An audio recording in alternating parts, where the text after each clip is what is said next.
함께 나누실 말씀은 마가복음 10장 32절부터 34절까지의 말씀을 봉독하겠습니다. 오늘 함께 나누실 말씀 마가복음 10장 32절부터 34절까지의 말씀을 봉독하겠습니다.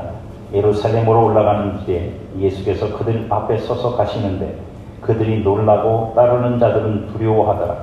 이에 다시 12 제자를 데리시고 자기가 당할 일을 말씀하여 이르시되 보라, 우리가 예루살렘에 올라가노니 인자가 대제사장들과 서기관들에게 넘겨지매 그들이 죽이기로 결의하고 이방인들에게 넘겨주겠고 그들은 능욕하며 침뱉으며 채찍질하고 죽일 것이나 그는 3일 만에 살아나리라 하시니라. 아멘.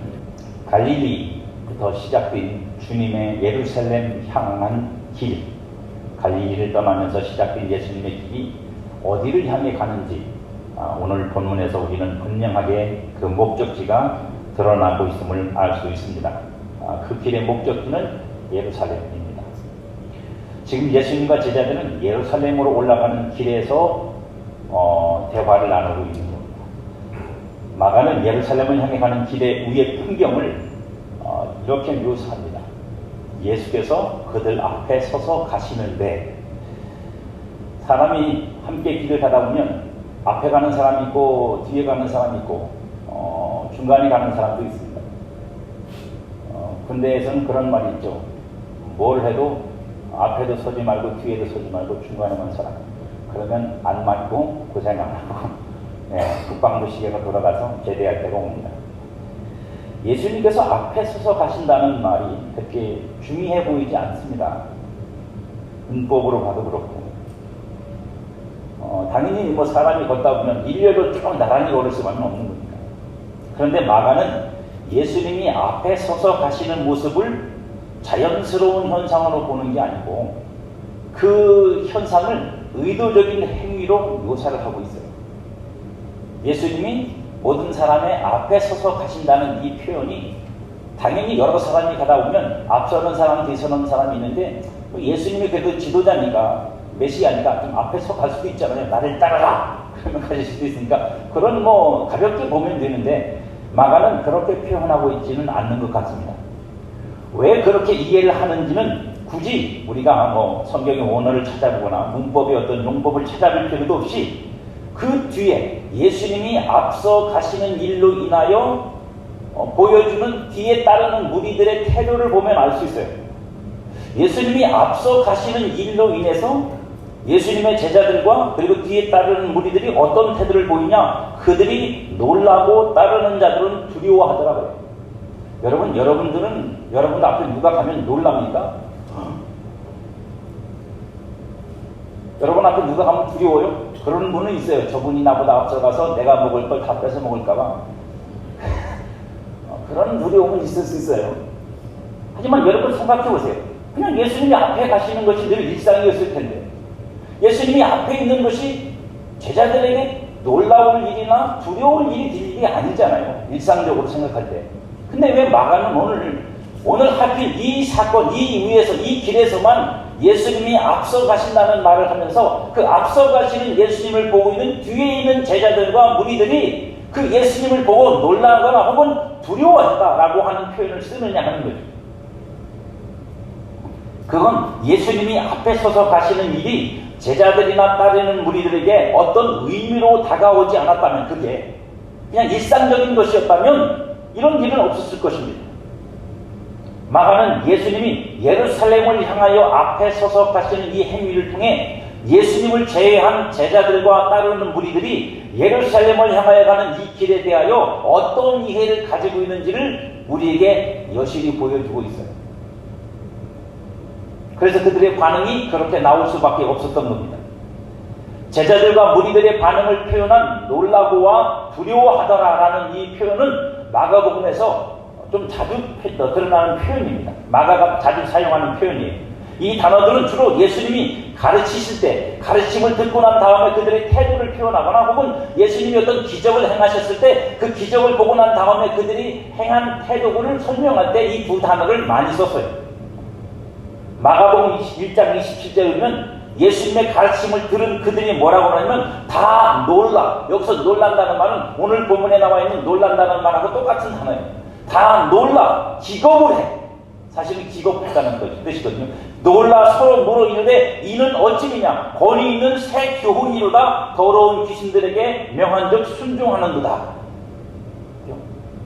놀랬다는 거예요. 또 마가복음 4장 41절에 보면 그들이 심히 두려워하여 서로 말하다. 여기서 두려워하다는 말은 오늘 본문에 나와 있는 두려워했다는 말과 똑같은 거예요. 그가 누구에게 바람과 바다도 순종하는가 하였다는 거예요. 그 다음에 마가복음 6장에서 50절에 보면 그들이 다 예수를 보고 놀랍니다. 이에 예수께서 곧 그들에게 말씀하여 이르시되 안심하라 내니 두려워하지 말라. 이건 특별히 제자들의 태도죠. 제자들 바다 위를 주님께서 걸어오셨을 때 마가복음 10장 24절 제자들이 그 말씀에 놀라는지라 예수께서 다시 대답하여 이르시되 얘들아 하나님 나라에 들어가기가 얼마나 어려운지. 이 말씀은 부자가 하나님 나라 들어가기 어렵다는 말을 듣고 놀랬다는 말입니다. 대부분 놀라고 두려워한 내용들을 보면 그들이 깨달음이나 알물이나 예수님의 말씀을 듣거나 혹은 기적이 일어났을 때 그 기적과 말씀을 깨닫고 알아서 그래서 그들이 이제 주님의 말씀이 무엇인 줄 알았습니다. 이 사건이 무엇을 말씀하는지 알았습니다라고 하는 깨달음과 그래서 그것으로 말미암아 감탄하여 하나님을 찬송하고 하나님을 경외하는데 이 말을 쓰지 않아요. 놀랐거나 두려워했다는 말을 거기에 쓰지 않고 어디다 쓰느냐면 그들이 보기는 보았어요. 기적이 일어나는 걸 봤고 예수님이 바다 위를 걷는 걸 봤고 풍랑을 잠잠케 하는 걸 봤고 귀신을 쫓아내는 걸 봤고 놀라운 말씀을 가르치는 걸 들었는데 그 듣고 본 기적과 말씀들이 그들이 볼 때는 놀라운 것은 사실이고 특이한 것은 사실이지만 그 놀랍다는 말과 두려워했다는 말이 지칭하고 있는 내용은 뭐냐면 모르겠다. 보았는데 예수님이 기적을 일으킨 걸 봤는데 그래서 놀라고 어떻게 사람이 바다 위를 걸을까? 어떻게 사람이 명했더니 파도가 잠잠해지지? 그러니까 잠잠해지는 건 봤어요. 바다 위를 걸어오는 예수님을 봤다고요. 근데 그게 무슨 뜻인지 모르는 거예요. 그래서 놀라고 두려운 거예요.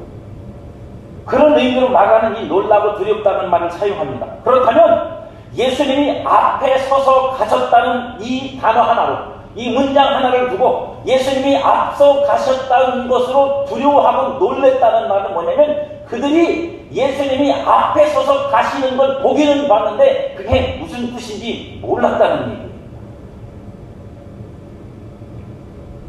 예수님이 앞에 가시는 게 그냥 일상적으로 가신 게 아니었던 거예요. 이들도 보기에 자기들이 볼 때도 좀 이상했던 거죠. 근데 그걸 천장에서 보고 있으면서도 뭘 느끼냐면 저게 뭐지? 예수님이 왜 그러시지?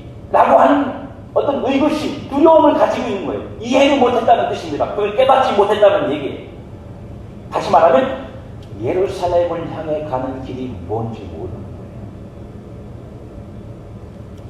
예루살렘을 향해 가고 있는 이 길이 뭔지를 모르는데 예수님은 앞에 서서 가시고 계시니까 그것은 더 이상 그러니까 예루살렘으로 가는 길조차도 모르는데 그 앞서 가시는 예수님의 앞섬이 뭔지도 모르는 거예요. 그래서 놀라고 두렵다는 말을 쓰는 겁니다. 그래서 마가는 예수님의 행위를 표현하면 올라가는 혹은 가시는데 라고 하는 예수님의 행동을 표현할 때 능동적 태도, 다시 말하면 능동태를 써서 그 예수님의 행위가 능동적인 주체적인 행동이라고 표현을 합니다. 문제는 그 능동적인 행위 자체가 아니라 예수님의 행위 속에 담긴 것이 하나님의 일하심이라는 거예요.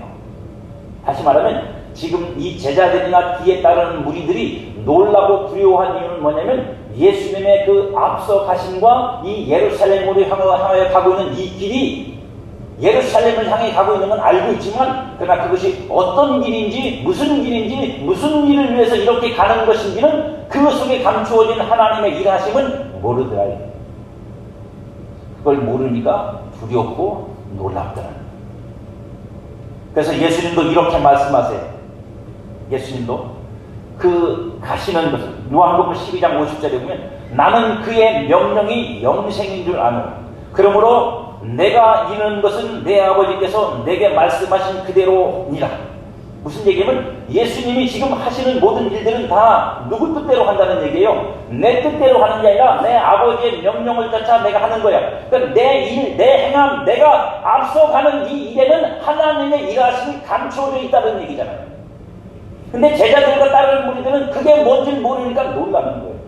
뭘 행동을 하시긴 하시는데 앞서간다는 게 뭔가 저게 특별한 것이라는 건 알겠는데 근데 그게 무엇인지를 알지 못하는 거죠. 요한복음 5장 17절에도 보면 예수께서 그들에게 이르시되 내 아버지께서 이제까지 일하시니 나도 일하신다. 그러니까 예수님은 철저하게 아버지가 일하시는 것을 통해서 당신의 일이 생기는 거예요.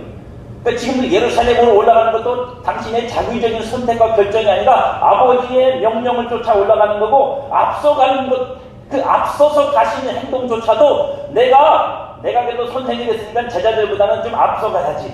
내가 제자들보다 뒤에서 먼저 가라 그러고 뒤에서 나만 도망칠 수는 없는 것이니까 내가 앞서가야지. 이게 여러분 이게 이해가 안 되니까 그죠? 이 앞서가신다는 말이 이해가 안 되니까 이게 서양학자들은 주로 이걸 어떻게 풀어내냐면 정치적인 문제로 풀어요. 정치적인 문제. 예루살렘에 올라가면 이제 물론 그런 건 제자들에게 있었던 겁니다. 그죠? 쿠데타가 일어날 거고 예수님이 그래서 메시아로 등극할 거고 그리고 이스라엘의 왕으로 등극할 거기 때문에 제자들이 그 일을 행하기 위해서 예수님이 그 앞서 가시는 것으로 보았으니까 그러니까 제자들이 야 우리 예수님 이제 마침내 뭘 하실라나 보다 그래서 놀라고 그죠? 근데 막상 그것을 가서 그 일을 겪어야 되니까 그러니까 두려워했다. 이렇게 해석을 해요. 뭐 어떤 게 맞는지는 천국 가봐야 알겠지만 근데 이 서양학자들이 서양 사람들이 보는 관점이라고 저는 이해를 합니다. 제자들이나 무리들이 가르침과 기적 속에서 표피적인 것만 보고 표피적인 것만 듣고 그 진리를 알 수 없어서 믿음으로 가지 못하고 놀라움과 두려움으로 끝만 했던 것 같이 예수님의 앞에 서서 가시는 행위를 보면서 그것이 무엇인지 알지 못하므로 지금 제자들과 무리들은 놀라고 두려워하면서 뒤에서 주춤거리고 있는 거예요. 놀라움이나 두려움은 믿음이 아닙니다. 믿음이 아니라는 말은 그것들이 하나님을 아는 것에서부터 나온 게 아니라는 뜻이에요. 하나님을 아는 것으로부터 나온 놀라움은 경배로 가죠. 하나님 놀라우신 분이다. 하나님 참 대단하신 분이에요 하고 하나님을 경배하는 것으로 가는데 여기서 말하는 놀람과 두려움은 하나님을 아는 것으로부터 나온 것이 아니기 때문에 믿음으로 가지 않습니다. 그래서 요한은 하나님이 사랑이심을 아는 자, 곧 그것을 생명으로 가진 자는 두려움이 없다고 말합니다. 그러니까 하나님을 아는 것, 즉 하나님이 사랑이시라는 걸 아는 자, 그래서 그 사랑이 그에게서 온전히 이루어진 자는 두려움이 없대요. 왜냐하면 그것은 하나님을 아는 것으로부터 나온 것이기 때문입니다. 그래서 요한일서 4장 18절에 보면 사랑 안에 두려움이 없고 온전한 사랑이 두려움을 내쫓나니 두려움에는 형벌이 있습니다. 두려워하는 자는 사랑 안에서 온전히 이루지 못하였느니라. 우리가 신앙을 가지고 있으면서도 두려워하고 놀라는 건 뭐죠? 하나님을 모르기 때문입니다. 하나님을 정확하고 분명하게 모르기 때문에 하나님이 뭘 어떻게 하실지 알면 두려움이 사라지겠지. 그리고 그것이 믿음으로 변할 겁니다. 하지만 그렇지 못하기 때문에 그것이 나의 알지 못함이 하나님을 알지 못함으로 나타날 때 우리는 두렵고 떨리고 불안한 거예요. 예수님은 놀라고 두려워하는 제자들을 받아들이십니다. 그러니까 오늘 본문에 보면 제자들을 따로 데려가셔서 가르치시다고 되어 있는데 그 단어가 바로 받아들인다는 거예요. 그러니까 그렇게 놀라고 두려워하는 제자들, 이게 무슨 뜻인지 무슨 일인지 뭘 말씀하시는 건지 못 알아들은 제자들을 주님께서 용납하셨단 말입니다. 받아들이고 그들에게 말씀으로 가르쳐주세요. 그들의 알지 못함을, 알 수 없음을 그 영적 상태를 아시고 자신 안으로 받아들여 자신에게 있는 하나님을 아는 빛으로 그 제자들에게 빛을 주시는 거예요. 비춰주시는 거예요. 가르쳐 주시는 거라고요. 이게 무슨 뜻인지, 이게 무슨 일인지, 내가 너희에 앞서 간다는 게 무슨 말인지를 가르쳐 주신다고요.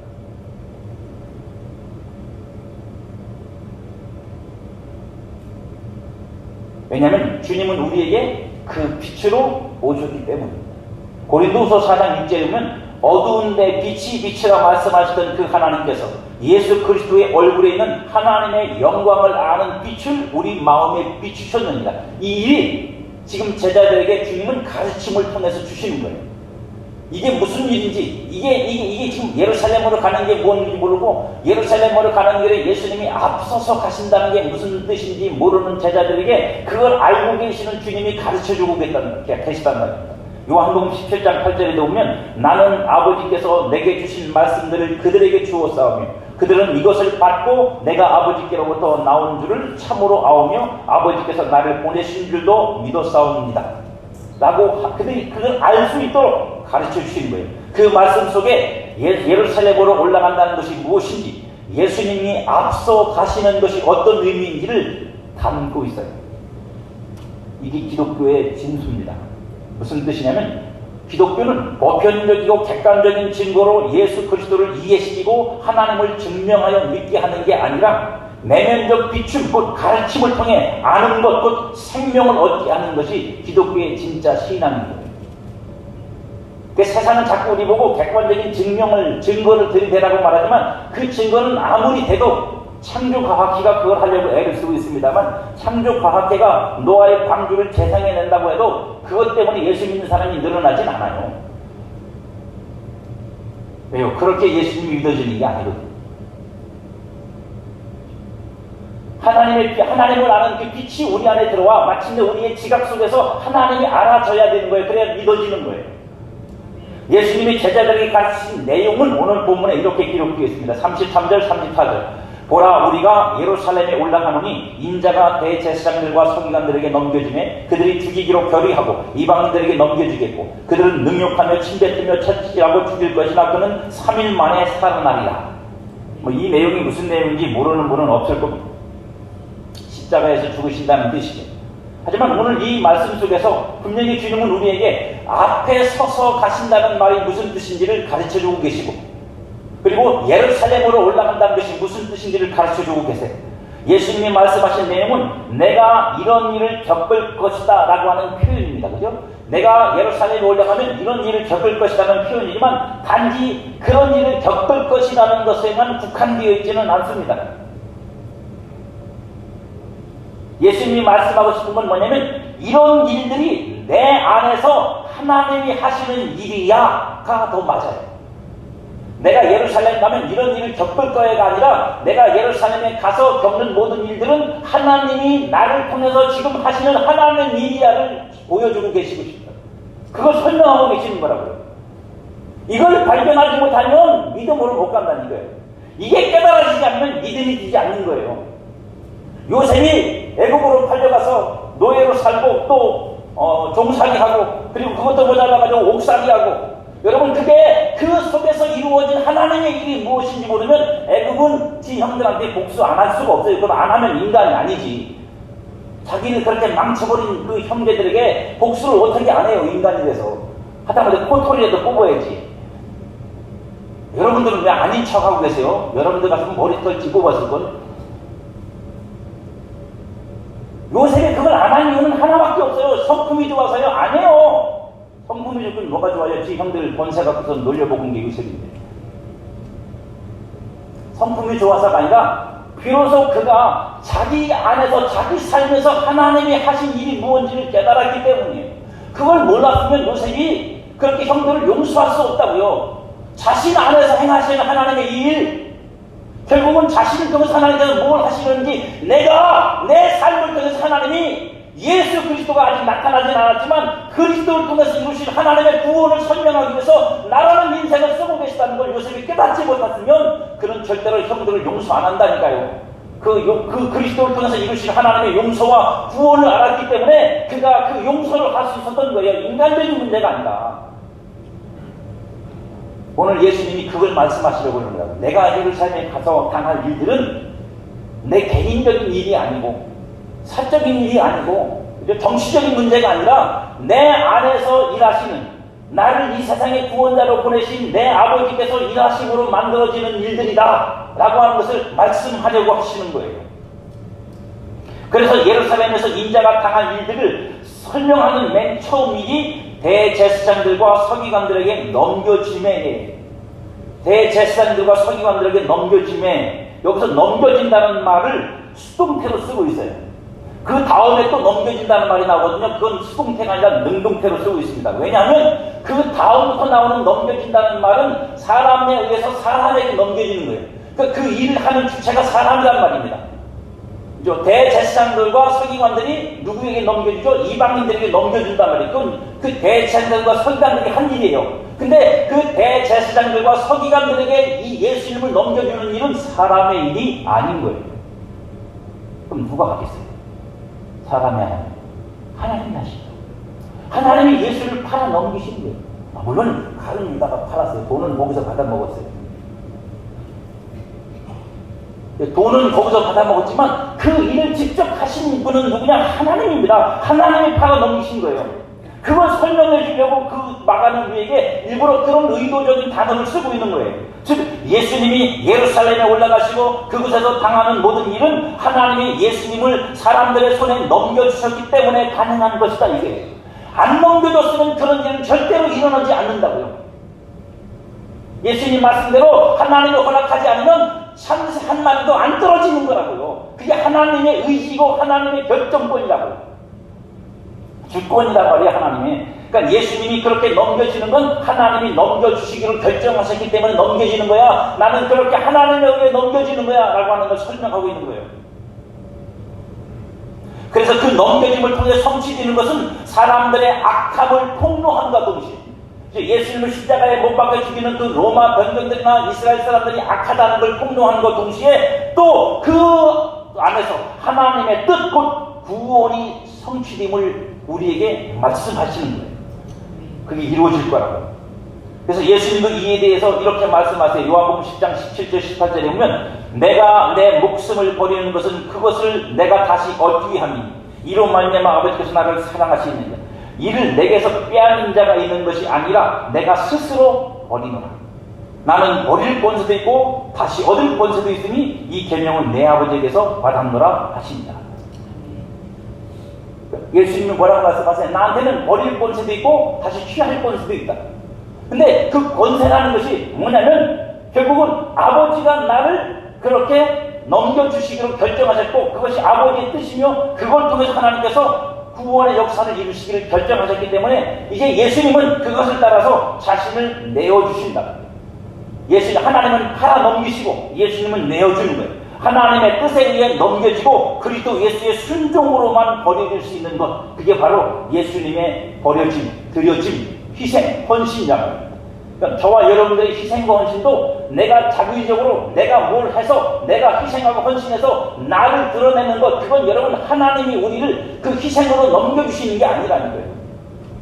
우리가 정말 하나님의 뜻대로 희생하고 헌신하려면 하나님에 의해서 내가 그 헌신의 자리를 넘겨줘야 돼요. 버려져야 된다고요. 낮춰져야 되고 쭈그러져야 되고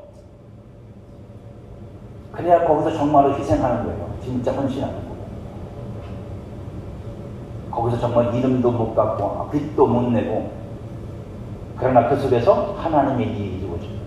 그 속에서 하나님의 뜻이 성취돼요. 그 속에서 하나님의 영광이 나타난다. 그걸 못 보니까 우리는 자꾸 내 이름 내는 헌신만 하고 싶은 거예요.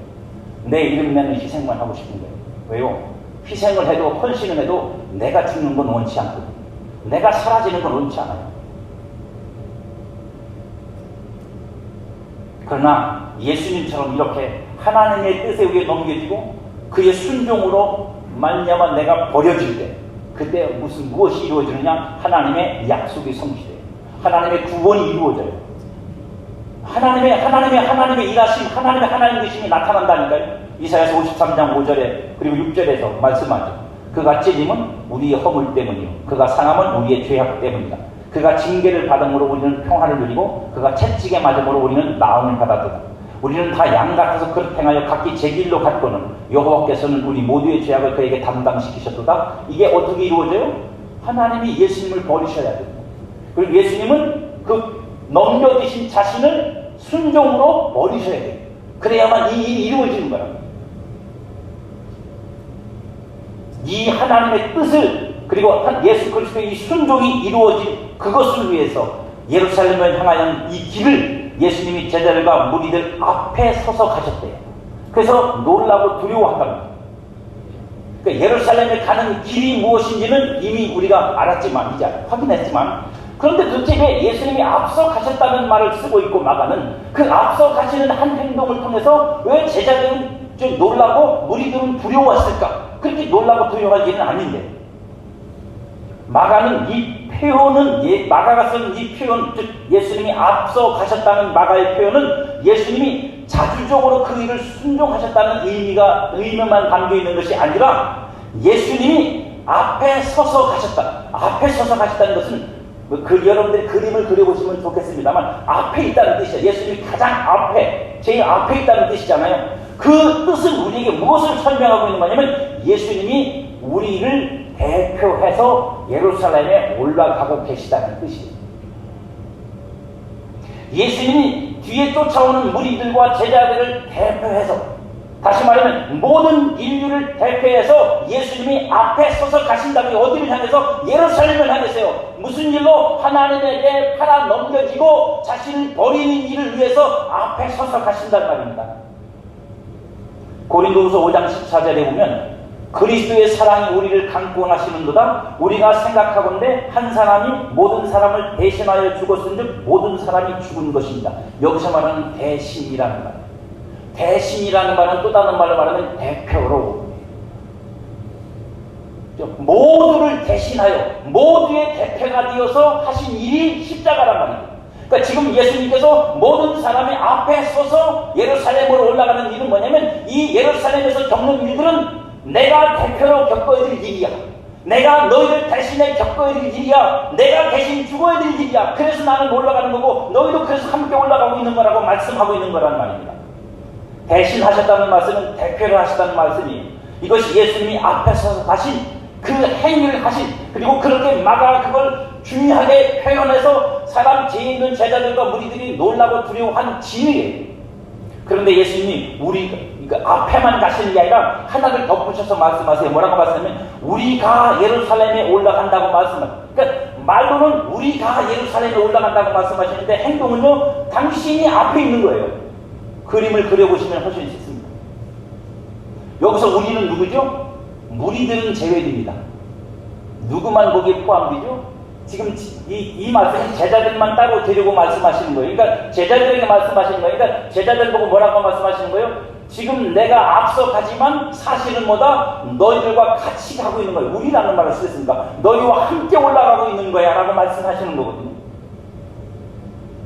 다시 말하면 거기서 말하는 제자들은 누구예요? 그리스도 예수와 연합하여 한 몸이 될 교회,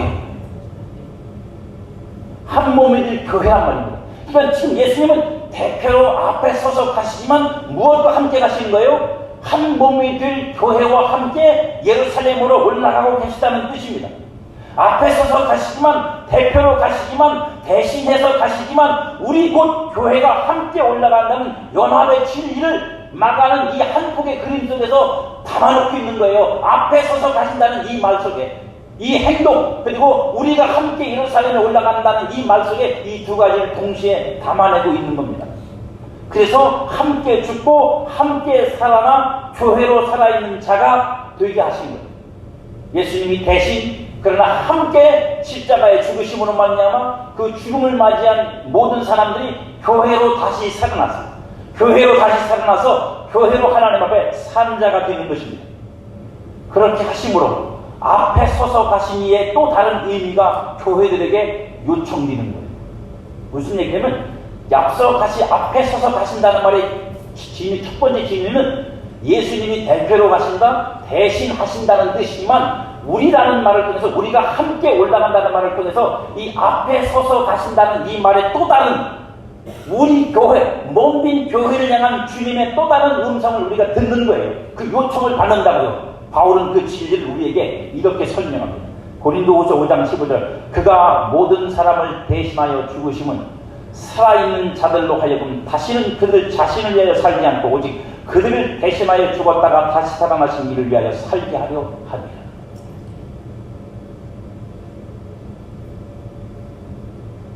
이게 지금 교회가 예루살렘으로 올라가는 길이어야 된다는 뜻입니다.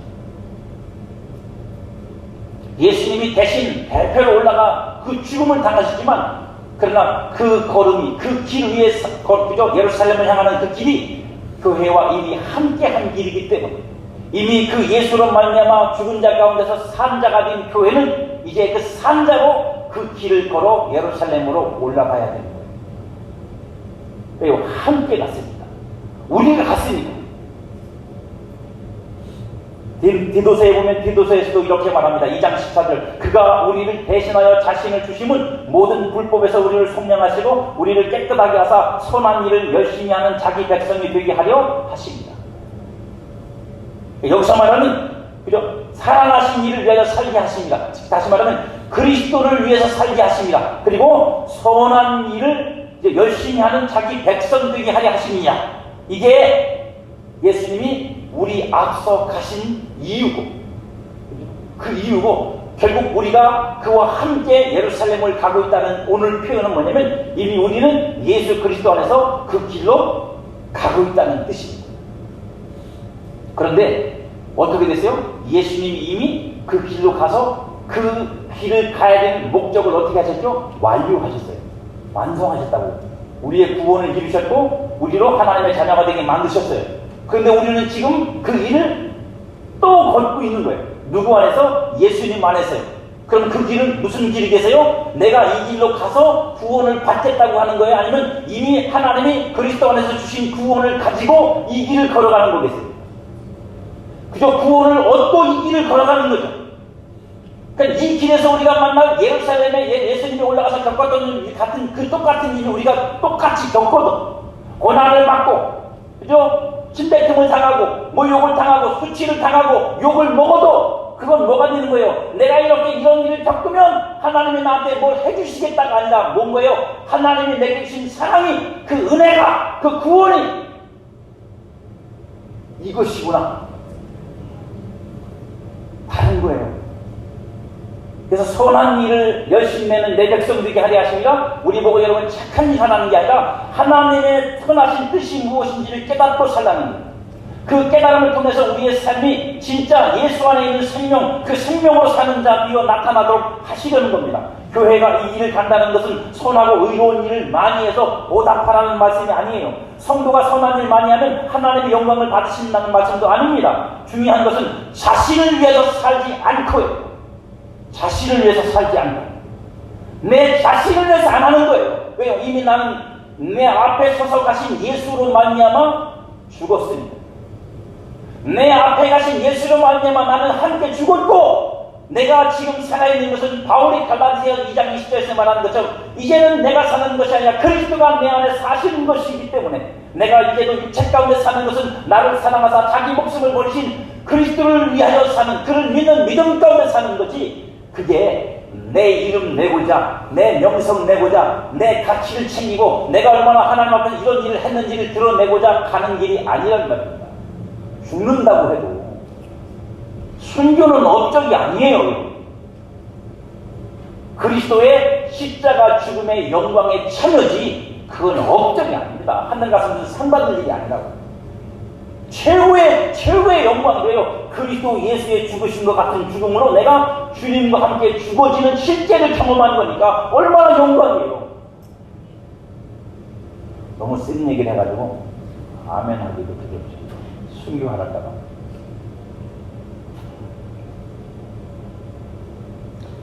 여기서 말씀하는 건 성도가 예수님이 가신 예루살렘에 올라가는 길을 걷는 것은 오직 자기를 부정하고 하나님의 선하심을 나타내는 것이 되어야 된다는 말이에요. 그 어떤 선도, 의도, 거룩함과 열심 있는 헌신과 충성도 자신을 위해서 행해지는 순간 그건 뭐가 되는 거예요? 예루살렘을 향해 가는 길이 아니라 갈릴리로 다시 내려가는 거예요. 그렇게 되면 그것은 자신을 위해 예루살렘에 올라가는 것이 다시 말하면 하나님의 영광을 위한 예루살렘 길이 아니라 자기 이름을 내기 위한 예루살렘 길. 예수님의 제자들이 그렇게 예수님께 충동하죠. 명절이 되었는데 예루살렘에 안 오려고 뭐 하고 앉았어? 뭐예요? 너 이름 내기 좋아하잖아. 너 사람들 앞에서 드러나는 거 좋아하잖아. 가르치고 기적행해서 사람들한테 우쭐대고 싶어서 그러는 거 아니야? 명절 때 가면 사람들 무지하게 많으니까 그때 가서 네가 가서 한번 내놓으라고 설교 한번 하고 그때 가서 기적 한번 베푸면 수많은 사람들이 너를 보고 사람들이 뭐 칭송하고 선생님이라고 받들어주고 할 거 아니니까 명절에 올라가. 그랬더니 예수님이 나는 안 가. 그러시고. 왜요? 그걸 위해서 주님이 오신 게 아니에요. 주님의 삶이 그것을 목적으로 하지 않아요. 근데 우리가 그렇게 주님에 의해 내 앞서 가신 주님에 의해 죽은 자로 다시 태어나 산 자가 되어 가지 않으면 예루살렘 길은 내 이름 내려고 올라가는 길이에요. 그 고난, 그 헌신, 그 수고, 그 눈물, 그 아픔, 그 고통 다 내 이름, 내 명분 내서. 그래서 우리가 그거 해놓고 하나님 앞에 나한테 뭐 주실 거냐고 지난주에 베드로처럼 손을 번쩍 드는 거 아니에요? 천국에서 나한테 상이 있지 않겠냐.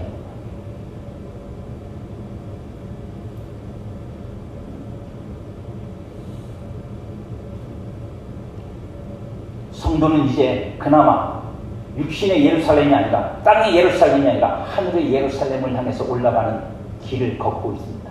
그게 성도의 길입니다. 그 길은 오직 예수 그리스도로만 열리고 오직 예수 그리스도로만 그 길을 갈 수 있어요. 예수 안에서 내가 죽지 않으면 갈 수 없는 길입니다. 예수 안에서 내가 죽은 자로 나타나지 않으면 갈 수 없는 길이에요. 그래서 요한계시록에도 하나님 나라에 천국에 못 들어가는 사람, 새 예루살렘에 못 들어가는 사람들을 쭉 적어놓는데 그 내용들이 조금 신랄해요. 근데 그 내용들의 핵심은 뭐냐? 육신에 속한 자들은 못 들어간다요. 육에 속한 자들은 못 들어간다. 그래서 땅의 예루살렘 곧 육체의 영광을 위한 예루살렘은 부정되고 파기되어야 합니다. 그래야만 여러분들에게 뭐가 소망이 있는 거죠? 하늘에 있는 예루살렘, 영원한 예루살렘이 여러분의 몫이고 여러분의 바람이고 여러분의 믿음이고 여러분의 내용이 될 수 있어요. 그렇지 않고 땅에 있는 예루살렘은 여러분들이 이것이 내가 하나님께 받을 것이라고 움켜쥐는 순간 하늘의 예루살렘은 여러분들에게서 사라져버리고 말. 그래서 예수님이 육신의 땅에 있는 성전을 파괴하신 거예요. 왜요? 하늘의 성전을 주시려고.